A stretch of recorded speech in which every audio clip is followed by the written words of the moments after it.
राजगृहावर काल दर्शन देऊन गेले वाटतं.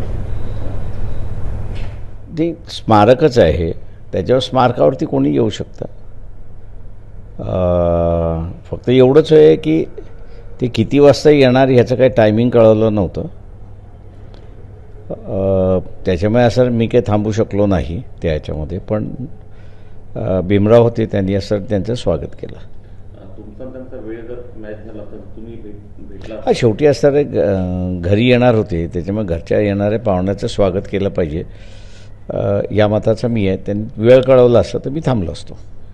सातत्याने भूमिका तुम्ही म्हणता की देशाचं संविधान धोक्यात आहे, ज्यांच्यामुळे आहे त्यांना बाबासाहेबांना वंदन करावं लागतं, त्यांना नतमस्तक व्हावं लागतं. ते जेव्हा तुम्हाला काही बदलायचं असतं तेव्हा तुम्हीच फार मोठी प्रेमी आहात हे दाखवणं गरजेचं असतं. तेव्हा ते चाललेलं असं मी त्या ठिकाणी मानतोय. कालच्या भेटीमध्ये काही म्हणजे काल त्यांनी जे दर्शन घेतलं त्याच्यामध्ये काही त्यांना मेसेज द्यायचा असतो?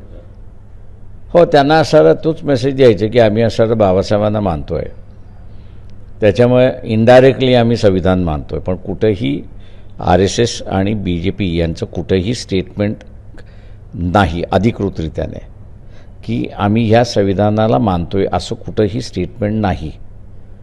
त्याच्यामुळे असं त्यांनी कितीही नाटकं केली BJP आणि RSSनी, त्यांचा खरा चेहरा आता हा समोर आलेला आहे की त्यांनी जी 1950 साली शपथ घातली होती की येणाऱ्या 100 वर्षामध्ये आम्ही इथली परिस्थिती बदलू आणि हे संविधान बदलू, ही जी त्यांनी शपथ घेतली होती, त्यांना असं वाटतं की आत्ताच्या याच्यामध्ये आपण असं खरं करू शकतो आणि ते त्यांचं चाललेलं आहे.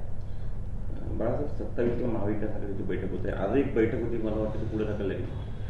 वंचित बहुजन आघाडीचं निमंत्रण होतं काय? नाही, आम्हाला त्या बैठकीचं निमंत्रण नव्हतं आणि निमंत्रणाच्या इश्यूवरनं आम्ही काही त्याच्यामध्ये नाही, कारण का जे काही ठरलेलं आहे ते मी पुन्हा असं रिट्रीट करतो आहे की ते 3 पक्ष 48 जागा ठरवतील आणि त्याच्यानंतर मग इंडिव्हिज्युअली ज्या सीट्स आम्हाला पाहिजेत ते त्या पक्षांबरोबर आम्ही बोलणार आणि त्यांनी सोडलं तर आम्ही आघाडीत, त्यांनी नाही सोडलं तर मग त्याच्यामध्ये दुसऱ्या पक्षाला सांगून त्यांनी आम्हाला सोडावं अशा रीतीची असणारी चर्चा झालेली आहे.